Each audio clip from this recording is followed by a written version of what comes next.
ओम विश्वकर्मणे नमः। समस्त विश्वकर्मा वंशजों और विश्वकर्मा भगवान के अनुयायियों को मैं बताना चाहूँगा कि विश्वकर्मा भगवान अपने सृष्टि निर्माण में कोई भेद नहीं किया। जैसे उन्होंने अगर 2 कान, 2 हाथ, 2 पैर बनाया है तो समस्त मनुष्यों को, सबको बनाया है। ऐसा नहीं है कि ये छोटी जाति का है, ये बड़ी जाति के हैं, तो किसी को ज़्यादा किसी को कम, ऐसा नहीं है। विश्वकर्मा भगवान के सृष्टि सृजन में कोई भेद नहीं है। और उन्होंने जो ऑक्सीजन हम लेते हैं, जो प्राणवायु हम ले रहे हैं, इसमें भी उन्होंने कोई भेद नहीं किया है कि इन्हें कोई दूसरी ऑक्सीजन देंगे, इनको कोई दूसरी ऑक्सीजन देंगे।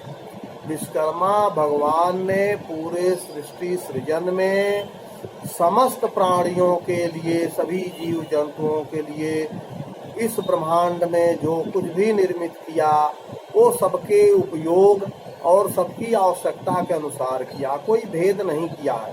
भेद तो यहाँ के लोग, इस धरती के लोग आपस में करते हैं और उस भेद का दुष्प्रभाव समाज पर पड़ता है। इसलिए भेदभाव नहीं करना चाहिए। जब विश्वकर्मा भगवान ने कोई भेदभाव नहीं किया तो कैसा भेदभाव। अब देखिए, इनके वंशज अगर कर्मकांड कर रहे हैं, कथा पुराण कर रहे हैं, आध्यात्मिक कार्य कर रहे हैं, और इनके वंशज शिल्प कार्य को भी कर रहे हैं, तो दूसरे समाज के लोग भी तो उनसे सीख करके यह सब कार्य कर रहे हैं। तो जब उन्होंने कोई भेद नहीं किया है तो यहाँ पर कोई भेदभाव नहीं करना चाहिए। समस्त प्राणियों के साथ एक जैसा व्यवहार करना चाहिए और उसी से सबका कल्याण होगा।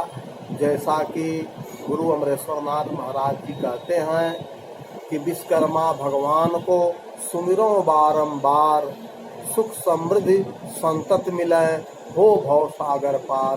बोलिए विश्वकर्मा भगवान की जय।